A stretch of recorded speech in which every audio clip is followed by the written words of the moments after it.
Okay, welcome to the second session of our conference on new sprouts in ecumenism, new shoots in ecumenism. We debated back and forth. Some say shoots and some say sprouts, but anything, new things are growing. And this one is focusing on Roman Catholic Anglican relations, both internationally and nationally, and indeed locally. Today on our panel, we have Archbishop Don Bolen, who is the Archbishop of Regina. We have Bishop Bruce Myers, who is the Anglican Bishop of Quebec. We have Dr. Catherine Clifford from the University of St. Paul, who has been a member of ARC Canada in the past and has been very active at the international level as well. And we have Reverend Marie-Louise Ternier, who is the Anglican Ecumenical Officer for the Anglican Diocese of Saskatoon. Both Bishop Bruce and Marie-Louise are members of the current ARC Canada operation. I said this morning that there's been a shift in the ecumenical movement from only talking about theological issues to looking at what we can do together in mission. And that's going to be some of the focus of what we're going to be looking at today. And one of the prime movers in helping that to happen between Anglicans and Roman Catholics is Archbishop Don Bolen, who was for a while the man for Anglicans at the Pontifical Council for Promoting Christian Unity. And in that time, he, with his Anglican counterparts, took some great steps to move us more towards common mission. Archbishop Don. Thanks very much, Alyson, and very good to be with all of you. It's very lovely to be on a panel discussion with my very good friends, Alyson, Kathy, Bruce, and Marie-Louise, who I never get to see, and so at least in this context. It's a privilege to also talk about this topic. First of all, the larger topic, new shoots entwining Anglicans and Roman Catholics. And the part that I've been asked to address specifically, mission as a new dimension to ecumenism, especially in the International Anglican-Roman Catholic Commission for Unity and Mission and in the National Anglican-Roman Catholic Dialogue in Canada. So 8 minutes isn't very much. I'm going to paint in pretty broad strokes. The first thing to say is that when Anglicans and Roman Catholics started to enter into dialogue after the Second Vatican Council, that dialogue took off incredibly well, and there was a period of extraordinary fruitfulness marked with great hope and expectation. The establishment of ARCIC quickly led to documents on Eucharist in 1971 and ministry in 1973, followed by documents on authority, and there was a sense that we were ready for a major breakthrough. But following the publication in 1982 of the final report, curiously titled document of ARCIC 1, the reception process of that document really bogged things down. And it took till 1991 before there was a Catholic response. And that Roman Catholic response to the final report was probably as lukewarm as it could be to a document which recorded such an extraordinary level of agreement. So I think the first thing I want to flag, and it's not unique to Anglican-Roman Catholic dialogue, is that reception of dialogue documents is often a log jam. That's where things slow down. A dialogue commission builds a deep bond of trust.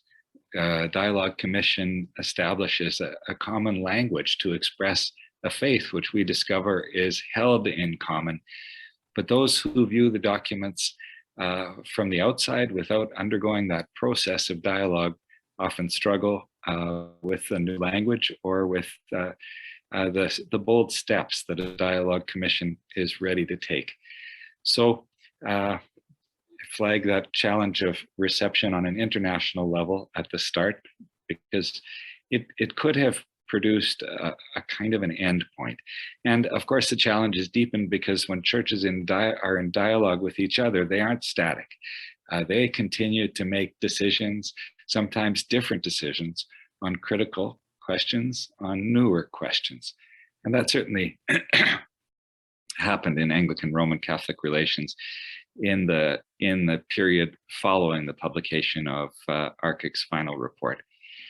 I point in a way to a 1996 common declaration between Pope and Archbishop of Canterbury at a moment when it did look like ordination of women to priesthood might really derail our relations.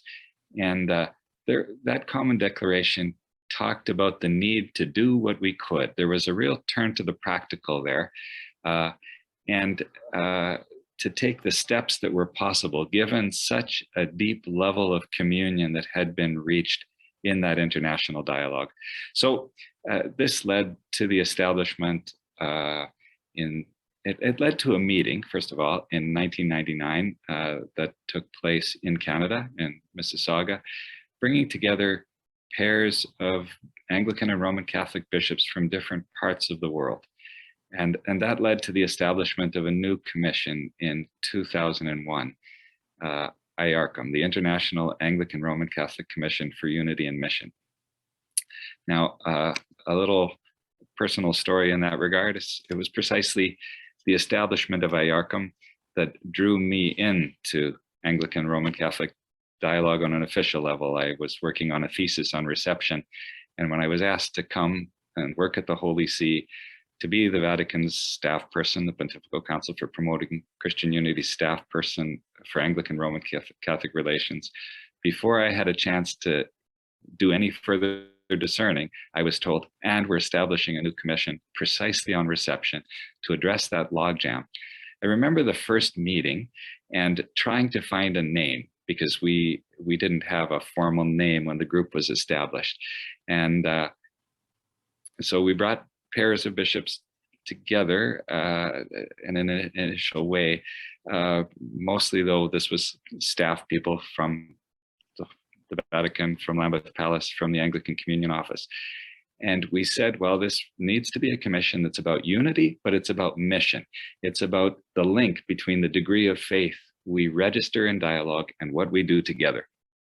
And when we came up with this idea of calling it the International Anglican-Roman Catholic Commission for Unity and Mission, everybody was in agreement that that was an awful acronym, IARCM or YARCM, and we couldn't even agree how to pronounce the acronym. But everybody was in agreement that that's what we needed, because this was a dialogue that was precisely about mission. Let's look at the degree of faith we have registered in common, and let's do something about it. It was a retrieval and a revisiting of the Lund principle, that Christian communities should do all things together, except where deep differences require that we act separately, but applied specifically to a dialogue which had exceeded all expectations in its theological discussions, but had not reached the level of reception which would allow us to take bold steps forward. And that was principally because of the Roman Catholic position on Anglican orders and ministry.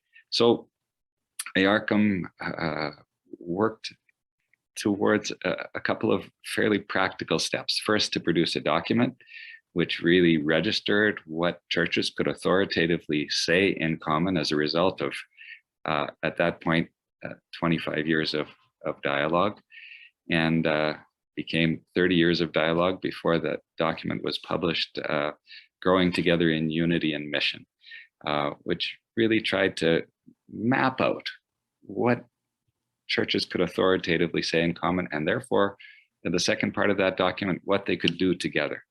The second thing that dialogue did was bring together pairs of bishops from different parts of the world to share their experiences and to discern where they could act together. I see that my time is dwindling here, so I'm going to jump from that dialogue, and it's a fascinating dialogue, the International Anglican-Roman Catholic Commission for Unity and Mission, but I want to jump from that dialogue also to the national dialogue in Canada. There was always a greater receptivity on the national level, not to get, not to bypass or shy away from rigorous theological conversation, but not to stay there. Always to say, how does that affect us in a local context? What can we do together? What are the difficult issues that we need to address here in Canada? And during my years on the National Anglican-Roman Catholic Dialogue, we produced two documents that I'm just going to flag, and then we want to come back to them. But the first was a common witness project, and each of the members of the ARC Dialogue, and Kathy and Bruce were both a part of the dialogue at that time, was asked to reflect on a question that young people are asking today. What's the relationship between science and faith? Why believe? Why belong to a church if you believe? And we worked together to offer creative reflections produced as text and as video, which really reflected the depth of common faith and the way in which we were confronted with those questions side by side, and our responses did not significantly differ either. The other project that we undertook shortly after that was called New Stories to Tell, and it really tried to go into practical stories, true stories in local contexts that either showed where Anglicans and Roman Catholics were working together in a wonderful way, or where our divisions caused a scandal and a real disruption for people. And the extraordinary story that was told in that context of an Anglican priest that went to a Truth and Reconciliation event in Edmonton and was at a table ready to meet survivors, but wearing a black shirt and clerical collar, and the survivor that came to him assumed he was a Catholic priest, and just really unfolded the pain that he had experienced in a Catholic operated residential school. And the Anglican priest, Scott Sharman, really took it in, but he did say, "But I am an Anglican priest." And the survivor said, Anglicans, Roman Catholics, right? For us, it's the same. And you should get your act together internally before you try and get reconciliation with us, maybe. So that turn to the practical for National Anglican-Roman Catholic Dialogue really does open a space for us to engage together in the truth and reconciliation work and in many other areas. I'm going to leave it at that for round one here and pass it now to Professor Catherine Clifford. Kathy was a part of ARC Canada during those same years, and she was also a part of a beautiful movement that started to emerge at that time called Receptive Ecumenism. So over to you, Kathy. Thanks so much, Bishop Don. It's great to be with everyone today, and I want to share a little bit about I would say the changing context of the broader ecumenical movement and how this is affecting Anglican and Catholic relations. And I'll say a word also towards the end of my presentation about how receptive ecumenism is actually being used in Anglican Catholic dialogue as a distinctive methodology, as a more intentional way of even changing our approach theologically. So, but I think it's important just to back up to a couple of, I think, major events in the last 20 years that should be a sign for us that we're in a radically changed ecumenical context internationally. And the first was the signing of the Joint Declaration on the Doctrine of Justification by Faith, an agreement between the Lutheran World Federation and the Roman Catholic Church on the primacy of God's initiative in the life of grace and in the grace of the church. And what's really, I think, historic, this was the central theological, the core of the theological debate of the 16th century Reformation. But after the signing in 1999 between Catholics and Lutherans, other world communions have wanted to sign on to this agreement and to say this changes the context of all our other doctrinal concerns. And among the co-signatories, or those who wanted to associate themselves with this agreement, was the Anglican Consultative Council, who in 2016 passed Resolution 16.7, that really saw themselves and their own faith reflected in this agreement. So, and one of the, since that time, the leaders of those world communions, Anglicans, Lutherans, Catholics, Methodists, and Reformed Christians, have been meeting together also to say, what can we do to signify this new reality, and how does it change our ways of living together and our practice and the way we regard each other? And they've introduced what I think is kind of a new Lund principle in 2016, which is, I think, a necessary attitude for entering into any process of receptive ecumenism. And that is, they commit themselves, and we commit ourselves, to beginning always from the perspective of communion when we look at our ecumenical partners, and not from the point of view of division, so that we can strengthen what we hold in common, even though sometimes there's glaring differences, which we want to put those persistent disagreements in a context of shared faith. So this also has led both in the Lutheran Catholic conversation, but the informal group, the new Malines conversations, to raise again the question of the mutual recognition of ministries, to say, if the one faith has, the one apostolic faith has been persistently held and taught in our different churches, can we not say this is a confirmation of the effective handing on of the faith through the ministries of our ecumenical partners? The other big, I think, contextual shift is a question that's central to Anglican Catholic relations, and that's the question of the exercise and of authority in the church. And some of you will recall that back in 1995, Pope John Paul II issued an encyclical letter on church unity, where he invited church leaders and theologians to enter into a sustained process of dialogue and study to examine how the ministry of the Bishop of Rome, how its form might be changed, reformed, and renewed, that will not set aside its essential mission, which is to be a service to the communion of the churches, but is open to a new situation. And I think we see signs that we're moving forward in that new situation today.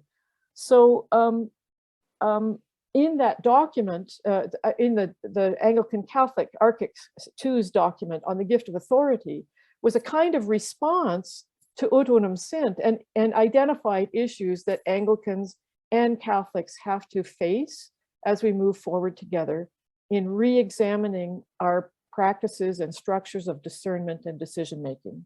So, and in that, some of the issues that we're facing Catholics that were named by the gift of authority have to do with fostering greater participation among all clergy and lay persons in processes of decision-making, and in what they called in 1995 or 6 here, or 1999, I guess, the gift of authority was published, synodal bodies, strengthening the collegial practice of church governance, and exploring more the questions that were opened up by this invitation to dialogue on the ministry of the Bishop of Rome.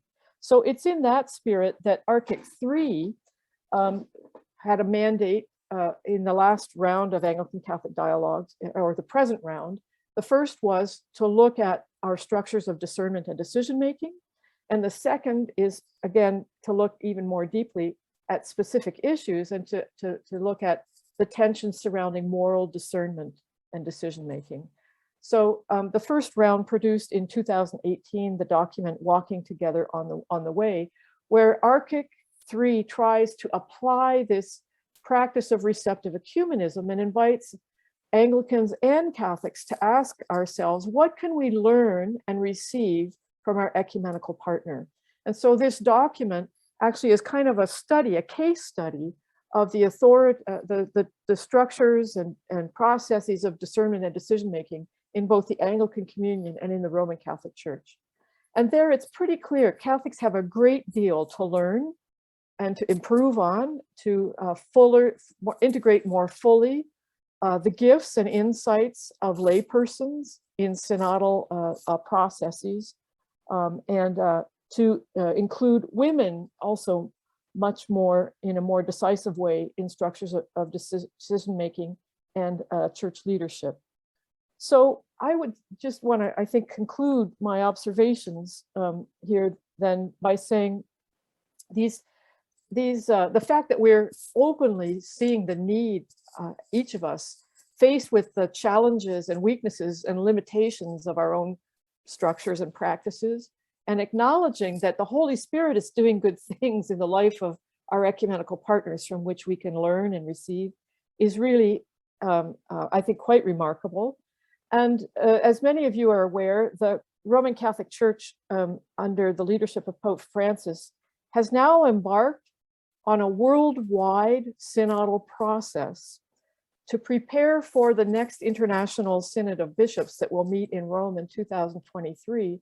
Pope Francis has insisted in the last couple of international synod meetings that before coming to meet together in Rome for an international meeting, that the bishops undertake a systematic process of listening and consulting all the faithful in their local diocese. And so the focus of this present reflection is, how is it that we live and experience and put into practice synodality and mutual discernment and reflecting together on the call of the gospel in our time. And so this process has gone on in Catholic dioceses around the world in the last year. In the coming months, the data, if you want, that's been accumulated from this listening process will be reflected on at the level of the National Conferences of Bishops, and will be shared with the Office of the International Synod of Bishops in preparation for an international gathering of the Synod in Rome in October of 2023. So I think this itself is a remarkable process. The literature talks about synodality as the modus vivendi et operandi, the mode of living and operating for the church in our time. And I think that's very different language. You wouldn't have heard Catholics speak in these terms, I think, 20 years ago. And I think this is one of the wonderful fruits of our own ecumenical learning. We would not be engaged around the world as Catholics in learning what synodality is, or learning how to put it into practice, if we had not been attentive to the questions being put to us by our ecumenical partners, and looking also and receiving from what they themselves have understood of the gospel and the ways of living and discerning the path of the Spirit for us in our time. So these are just some, I think, examples, but I think really important ones for an actual process of receptive ecumenism, but we see them bearing fruit in reflecting on how we can reform and change our ways of doing things in our structures and practices within Catholicism today. So I pass this along to the next speaker, who I want to get, I can't remember if it was Bruce or Marie-Louise will speak. Let me just intervene first, Kathy, to say, I should have said at the beginning, if anybody wants to put a question in the chat or a comment, please do that. I also wanted to add that there was a consultation, an ecumenical consultation about synodality that was sponsored by the Archdiocese of Saskatoon. So, Regina, sorry. But every diocese has been invited to include ecumenical partners in their local synodal process. Wonderful. So some of my students have gone across town also to local Catholic parishes here to take part in some of our own local conversations. So it's a pretty wide open process. And I think there's some wonderful things happening. Great, thank you. We're going to hear from Bishop Bruce and then from Marie-Louise about the context of Anglican-Roman Catholic relations, first of all in Quebec and then on the prairies. Bishop Bruce.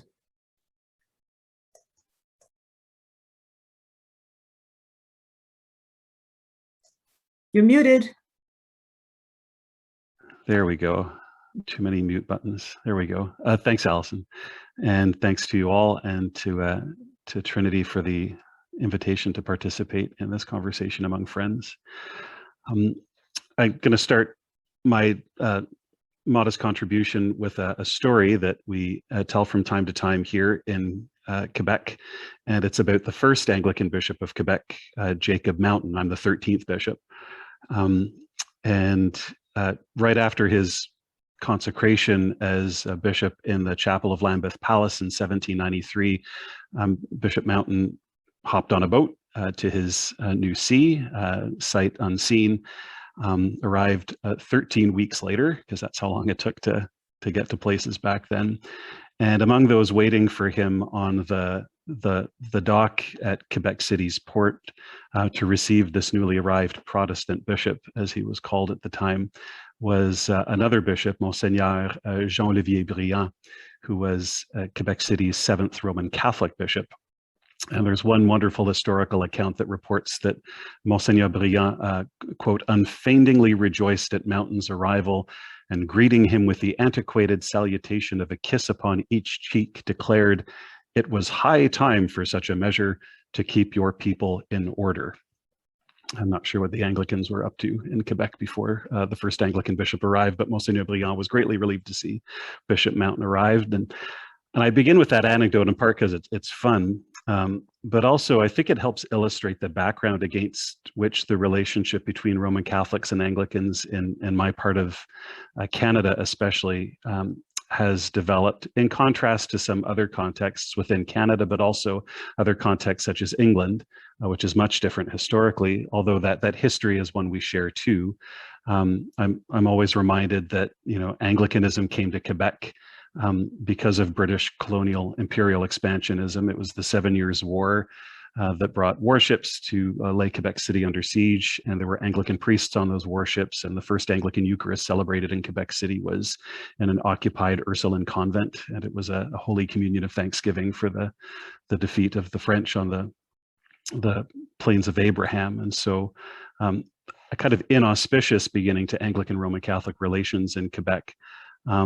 But they rapidly improved, such that by the time the Anglican Episcopal See was erected 20 years after the Plains of Abraham, you had a Catholic bishop on the wharf, you know, welcoming the Anglican bishop to his new shared see. And so it's out of that kind of snapshot moment that I'd like to share some reflections on how, not just episcopally, but more broadly, the relationship between our two churches has developed here in Eastern and Central Quebec. When I arrived in Quebec City to take up my charge as bishop in 2016, I was coadjutor bishop. My predecessor was still in our bishop's residence. I needed a place to live for a while. And we somewhat cheekily asked the local Roman Catholic Archbishop, Cardinal Gérard Cyprien Lacroix, do you think you'd have room for me for what we thought would just be, you know, a few months, a kind of stopgap living arrangement? And, you know, with almost no hesitation, the answer was yes. And what began as that kind of temporary stopgap arrangement really turned into a really profound, more than a year-long experience of communion, I would say. The place is called the Archdiocese. It's the Archbishop's residence adjacent to the Roman Catholic Cathedral Basilica, if you know it, in the Old City. And it's home to the Cardinal, the auxiliary bishop or bishops of the diocese, a retired bishop, some priests. When I was there, there were some nuns in community there as well. Everybody has their own room, but meals were shared en famille, as the Cardinal likes to say, family style. But life together at the Archdiocese, when I was there, was much more than just simply eating and sleeping under the same roof. There were regular occasions to socialize and, importantly, to pray together. So when we weren't traveling, we would gather together daily to pray the Divine Office together and celebrate Mass according to the Roman Rite, and participating as fully as our respective traditions allow. And I keep coming back to those moments of common prayer because they were both a daily discovery and celebration of the deep and rich liturgical heritage that we know Anglicans and Roman Catholics share. But especially around the Eucharistic table, they were a daily painful reminder of the wound of our existing divisions, which we addressed honestly. Now, I haven't been in the Archevêché for a few years now, but the communion that was, I think, embodied and deepened during my time there has kind of continued to infuse not just the relationship I enjoy with Cardinal Lacroix, but of the diocesan families we serve. And, you know, our context, as you may know, is pretty particular. Less than a century ago, Quebec was one of the most religiously observant places on earth. Today, not so much. And societal attitudes toward people and communities of faith are often characterized. Quebec isn't unique in this, but we have a particular expression of this, I think, with ignorance and disrespect, even hostility. And you'll know of things like Bill 21 that I think represent a government political approach that's never been more aggressive in its attempts to limit the place of religion in the lives of Quebec citizens. And ministering in such a climate has really drawn Anglicans and Catholics, I think, closer together. And Cardinal Lacroix and I, as Christian leaders, you know, not as bishops against the world or bishops against the CAC or secularism or laïcité, but rather recognizing that the current context in which we minister requires us, you know, more than ever to take to heart, you know, Pope John XXIII's insight that what unites us is much greater than what divides us. What Don was mentioning before about the whole goal of the Archim being focused on that thing, the high level of faith we already share, and give living and outward expression to that in any way we can. And I think we've been attempting to do that in different ways. So for example, small but not insignificant ways. Cardinal Lacroix spoke one year to our diocesan clergy at our annual Chrism Mass and renewal of ordination vows. And another neighboring Roman Catholic bishop addressed our last diocesan synod, Anglican synod, on the theme of mission, not from a Catholic perspective. What's mission for the church in 21st century Eastern and Central Quebec? Just last week, I participated in one of those diocesan ecumenical panels on synodality that Kathy was mentioning, to share an Anglican perspective about what it means to be a synodal church. And something that may seem a bit silly, but I don't think is insignificant, is Cardinal Lacroix and I are both familiar faces on each other's social media feeds and those of our diocese. And so, for example, we shared a kind of Lectio Divina online during the Week of Prayer for Christian Unity last year, when all of our church buildings were closed because of a lockdown due to the pandemic. So we're familiar faces to each other's communities, and there's an ease of coming and going that I think is unique. I just will end on two short other ways that I think are not insignificant of how this expression of communion is bearing fruit in our context. In 2017, with the massacre at the Grand Mosque here in Quebec City, that really served as an impetus to Catholics and Anglicans to reach out together as Christian sisters and brothers to a Muslim community within our midst that we weren't as familiar with as we ought to have been. And so that's grown, and it's not Catholics and Anglicans doing that together separately so much as together. And of course, we know the deep wounds that each of our churches have contributed to with Indigenous peoples in this land, and our conflicted and complicated history with First Nations and Inuit and Métis. And that's something we've also been trying to work together on in the Eastern and Central Quebec context, but also nationally. And so the current project that ARC Canada has just embarked on is a study. The working title is, Theology of Apology, or Theologies of Apologies, and trying to better understand the theological underpinnings of the ecclesial apologies that each of our churches have or are in the process of issuing to, for example, Indigenous peoples, but also trying to learn from each other's experiences in that, in the spirit of receptive ecumenism. So what gifts, for example, might the Roman Catholic Church receive from Anglicanism's experience of the truth and reconciliation process, the self-determining Indigenous church that's emerging within our structures, and similarly from the Roman Catholic side, which is unfolding before our eyes with the visit to Rome and the impending visit of Pope Francis. What are Anglicans going to be able to learn from our Catholic sisters and brothers as they live out the truth and reconciliation experience in real time and alongside us? So, and Marie-Louise Ternier, who's a colleague on Art Canada, can maybe expound on that more. And I know she's going to share some experience about Anglican-Roman Catholic cooperation in her particular context in Saskatchewan. Okay, thank you, Bishop Bruce. Yes, like Bishop Bruce, I want to start with a little bit of a story that goes back, for me, that goes back 30 years. At the time, I was a very eager Roman Catholic student at the Lutheran Seminary in Saskatoon. And that seminary works together with the different theological colleges on campus there. So I found myself in a classroom with Presbyterians, Mennonites, United Church, Lutherans, Anglicans, a huge, diverse mix. And we were in the class on church history, and the very eager Lutheran prof was dealing with the time of the Reformation. Well, many of us were second career students, so we were not afraid to speak up. And he tried very hard to present all the issues around the Reformation from all angles. But it wasn't good enough, because we all sat there with our denominational ears on high alert. And whenever we felt he wasn't quite representing things accurately, up went the finger. And what about Menno Simons? And what about the Counter-Reformation? And what about John Knox? And he didn't get through his course material. And finally, he threw up his arms and he said, my goodness, this course was a lot easier to teach when it was all Lutherans. And for me, that was my baptism into ecumenism. I was bitten by the ecumenical bug, and that has marked my ministry for the last, oh my goodness, 30 years now. I did a lot of ecumenical ministry as a Roman Catholic lay minister. I am now an Anglican priest, and I'm ministering in a shared Anglican-Lutheran church, 2 congregations in rural Saskatchewan.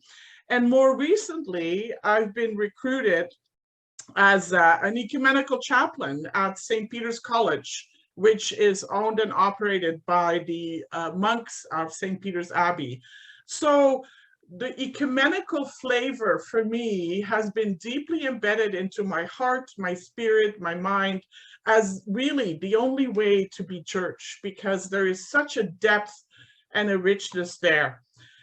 But when I was thinking about, the question about ecumenical Anglican-Catholic relations on the prairies, one thing that came to my mind is, without a vision, the people perish. And that, I think the power of an ecumenical vision is enormous and all-encompassing. And the state of ecumenism on the prairies, I would venture to say, varies a lot depending on how you assess that, right? I mean, yes, we are home to the Prairie Center for Ecumenism, has existed for 38 years. Our wonderful Saskatchewan bishops, Lutheran, Anglican, Ukrainian Catholic, and Roman Catholic have launched this LARC covenant, which apparently is still unique in the country, but let's hope for not much longer. And that covenant actually has taken a lot of the practical suggestions that came out of the IARCM document that Bishop Don spoke about. So, you'd say, oh, this is wonderful. But I think on a more local level, Anglican-Roman Catholic relations can vary greatly. And that's where I have learned that much depends on the vision and openness of local pastors. It really does. I've been part of 3 different ministerial associations in my career. And again, it is whether the vision is there at the level of the local pastors depends a lot. Some have worked really well, some have not worked at all. When I began in Watrous, Saskatchewan, in my shared Anglican-Lutheran ministry, I went to the Catholic rectory to introduce myself, and it was the year 2017, which was, of course, the 500th anniversary of the Reformation. I knew about the study guide that was produced here in Canada. I got to work right away. I introduced myself to the local Catholic priest who was not steeped in ecumenical matters, but was open to learning.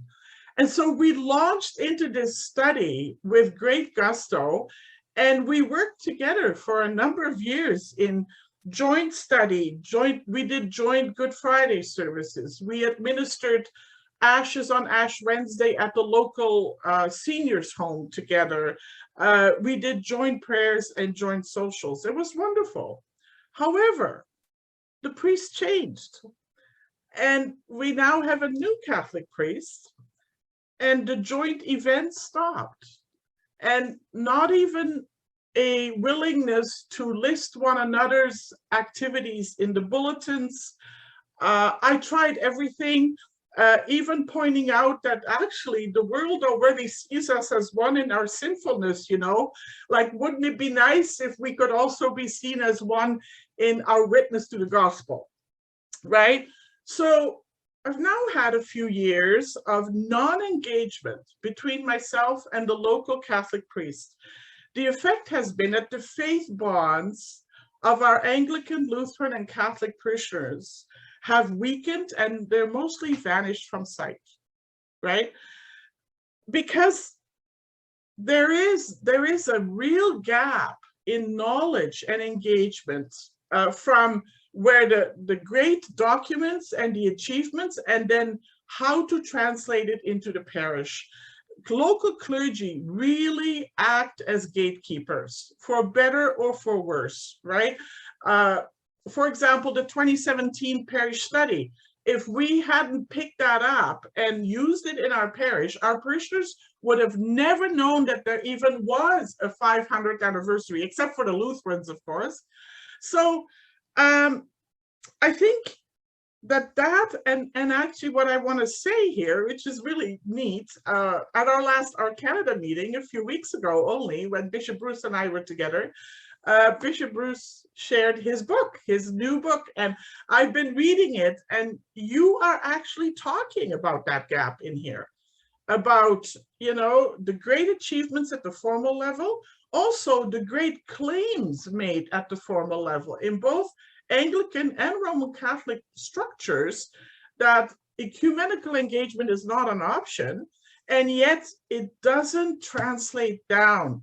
And Bishop Don, you mentioned the logjam about the process of reception. It is very much felt at the level of the local church, very much felt.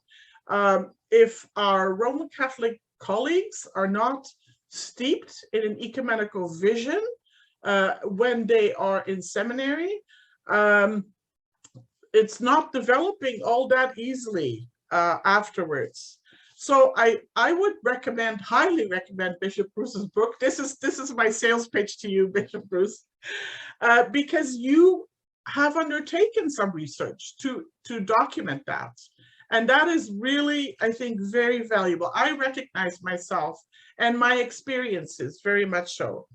I think ecumenical dialogue and engagement can retreat very quickly into a closed circle of a few ecumenical enthusiasts and specialists. My ecumenical experience in different locations tells me that ordained clergy in the various churches truly set the ecumenical tone. It stands or falls with them. The process of reception is still hampered by ignorance in the best sense of the word, like just not knowing, or sometimes a willful resistance. And I sense that willful resistance quite acutely as being an ordained woman with Roman Catholic clergy who just, you know, it's almost comical, but their nonverbal awkwardness conveys way more than their words sometimes.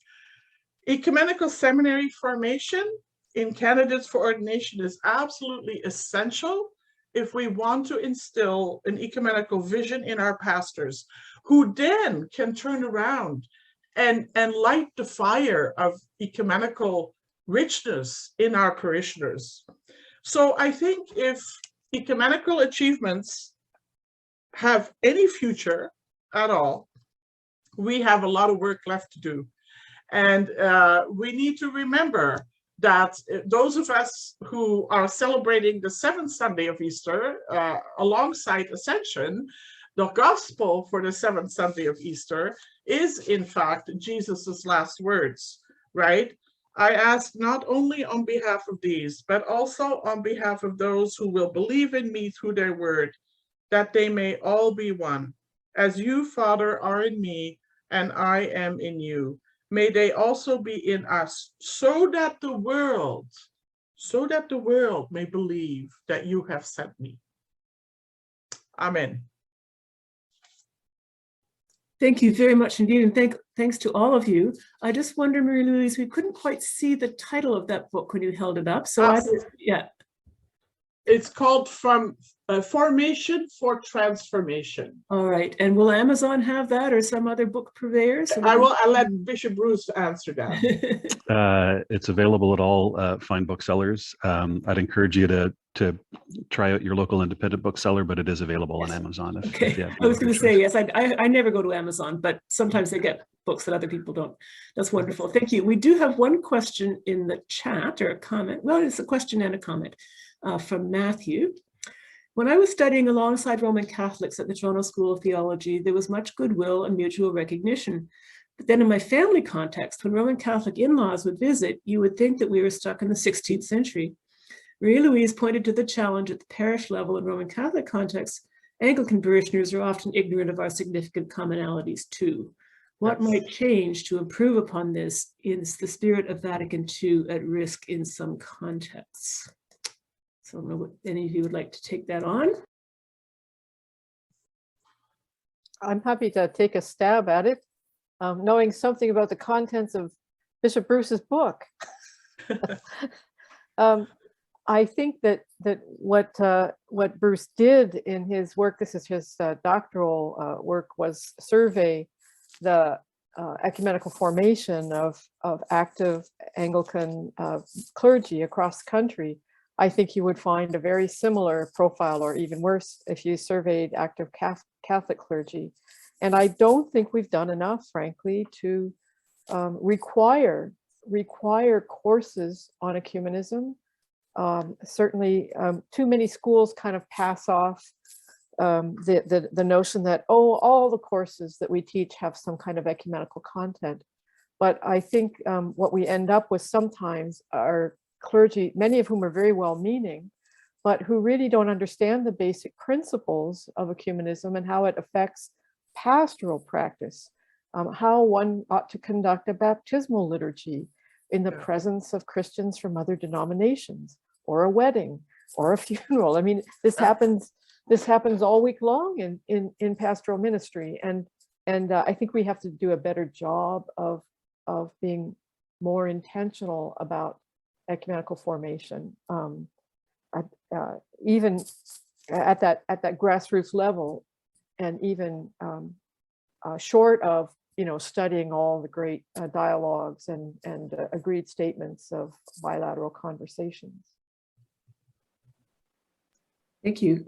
I have a comment sparked by the references to reconciliation with First Nations people, because I've had a sense, looking at the distance I'm at now, just in a couple local parishes in Toronto, that it's presented as a Roman Catholic problem. Now, we had the opportunity when Archbishop Justin was here for people to realize it was an Anglican problem too. And if you want some exercise, some illustrations of how exercise is not exercised in the Anglican community, you can just ask why they're asking the Queen to come and apologize. But anyway, but I just wonder if we couldn't have done a better job of being friends with one another through this. And I'm delighted that Art Canada is taking this on in terms of apology, because it is something that all of us colonials did, and all of us need to be transformed. Can I answer that a little bit? Of course, we in the Anglican Diocese of Saskatoon have Bishop Chris Harper, who is Indigenous himself. A few years ago, we invited him to our community of watchers to come and speak on reconciliation. And I emailed the local Catholic priest and said, this is a history that we have in common. Please make sure your people know about it. No mention was made in his parish bulletin, and when things are not passed on, people feel reluctant to attend. Then just this last spring, because of my new role of chaplain in St. Peter's College, we had Bishop Chris speak there, and we also had him address Catholic clergy from Kuwait and Nepal who were on retreat at the Abbey. Plus, he did a presentation to grades 5 and 8 in the Catholic school. So, you know, again, I think it all comes down to the local vision. Whether or not we actually recognize that this is a history we have in common, and we can make amends by joining forces. So I've had two experiences that are quite different. I might just add that I think there's a risk of Anglicans around this question being a bit prone to smugness,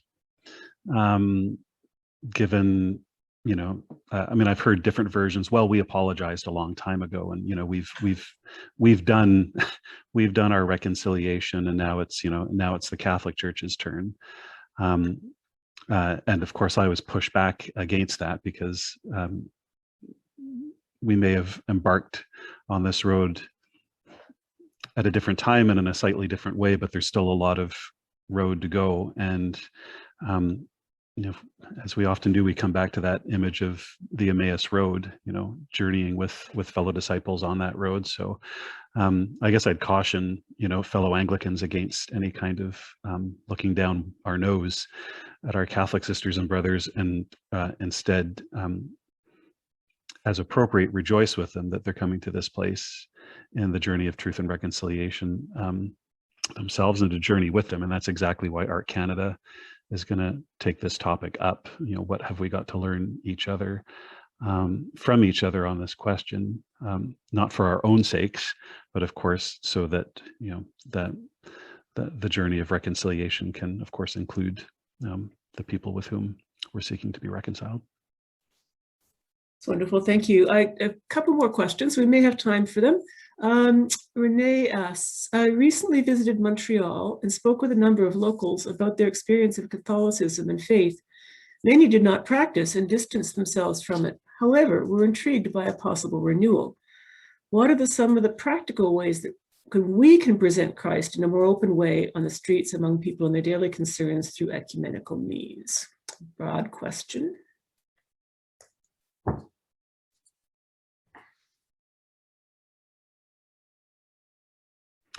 Not an answer, but an observation. I think I'm now aware of more Roman Catholic parishes offering the Alpha program than Anglican parishes, and Alpha started as an Anglican catechetical program, and the Roman Catholic adaptation of it has really enjoyed an uptake. And what Alpha seeks to do is to, I think, emphasize the fundamentals of the faith that we share in common. So that's one small sign of that, and it's intended as a means of reaching people who are unchurched or trying to renew a dormant faith. We might point them to the videos of Art Canada as well.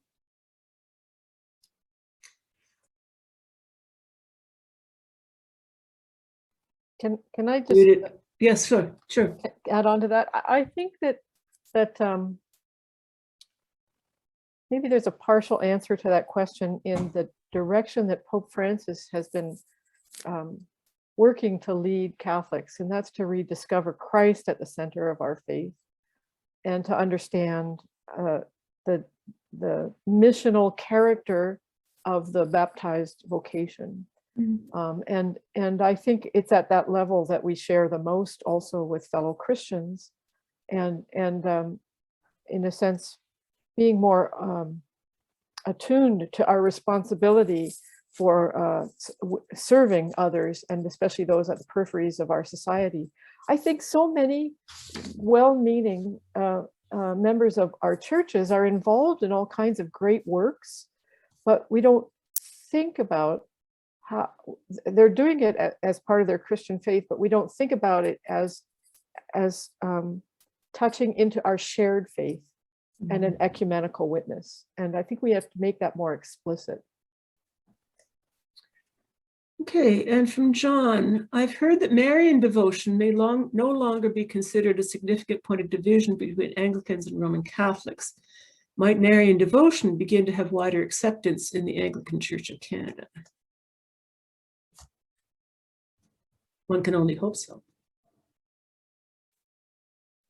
Any experience of that, either Anglican here? No.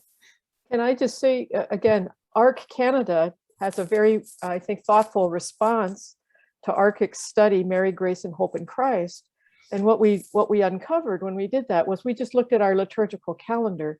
We have 11 shared feasts in the liturgical year, or more. So there's only one liturgical feast in the calendar year that we name differently, and that's the feast of the Assumption of Mary.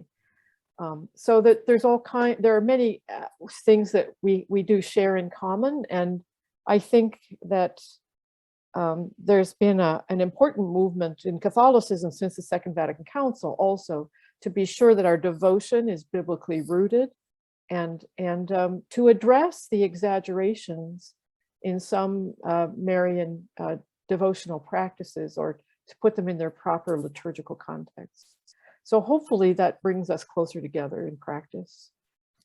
My little parish of St. Matthias Bellwoods always concludes the Eucharist at the statue of Mary with the Salve Regina in Eastertide, but we're not that common, the parish. But I would just add, I mean, that isn't that common, but there are Anglican parishes with that devotion and piety, and I've always thought it would be interesting, and I've had one failed attempt at this, of getting those particular Anglican communities to connect with a Roman Catholic parish nearby that practices that devotion on a regular basis as well, for just that kind of self-discovery, mutual discovery and understanding that I think, because I think a lot of Roman Catholics would be astonished to know that there's some Anglicans down the road who are praying the same prayers to Our Lady as they are, and use that as a point of departure for all sorts of interesting possibilities for unity and mission together. Just about at the end of our time, and I know Archbishop Don has to go. Did you have anything more you want to say before you take your next appointment? Thanks very much. I mean, lots to say on all of those. One quick detail that, I'm going tomorrow afternoon to meet the survivors of a First Nation community 3 hours from Regina, and we're meeting as representatives from Anglican-Roman Catholic, Presbyterian, and United Churches together with that group of survivors, and we've been trying to work together. And I had an interesting encounter with a knowledge keeper that I went to see for some advice about a year ago, and talking about what next steps the Catholic Church should take. And he said, there's a way of doing things. I'm looking for the word. It's when we talk to each other and work. I said collegial, no. Consultative, no. And I tried a whole series of words, and then he finally said ecumenical. I thought, I should have thought of that. But we are hearing from different First Nations communities. Could you work with us ecumenically? And that's a great blessing. My last word is that ecumenical friendship also really changes the landscape. And when you have a chance to walk together on the ground, to share in projects together, outreach together, dialogue together, whatever it is, praying together, that relationship that builds is transformative. And when we can invite more people into that transformative experience, to discover that it's really an experience of grace. The experience of walking ecumenically is a gift and a privilege, and not another job and not a burden. So Anyway, I am going to sign off in 2 minutes, but really wonderful to be with all of you ecumenical friends and with all those who are able to take part today. Thanks so much for the chance to be a part of this. Well, thanks to all of you. That's a wonderful note on which to end. I do see a couple more questions, but we have reached time. So what I'll do is make my concluding remarks of thanks, of course, to all of you, Archbishop Don, to Dr. Clifford, to Bishop Bruce Myers, to Reverend Marie-Louise Ternier. Thank you so much for your time. My ecumenical friends, it's so wonderful to see you all and be with you on this journey again. On behalf of Trinity Divinity Alumni Associates Executive and the Office of Development and Alumni Affairs, we thank you all for participating in this event, those who've been at the webinar. And a reminder that although this conference is free of charge, if you are able and feeling grateful, please make a donation to support either the Trinity College Divinity Students' Bursaries or the Primates Fund for Ukraine. And you can find further information about those on the Trinity College website. We look forward to welcoming you at the upcoming 3 sessions, which may answer some more of the questions, since we have this afternoon at 3:30, new shoots locally. And tomorrow we have, new shoots nationally this afternoon, new shoots locally tomorrow at 10:30 in the morning, and new shoots in theological education tomorrow afternoon. We hope that you'll continue to join with us, and to join us this evening. It's 5:15 for Evensong in the Anglican tradition, and tomorrow for Orthodox Vespers.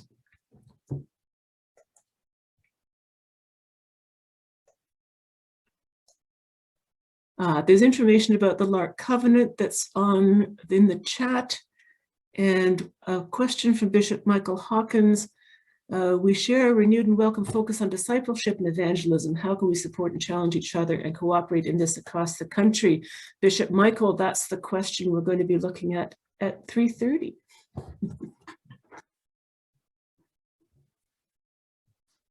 Thank you all.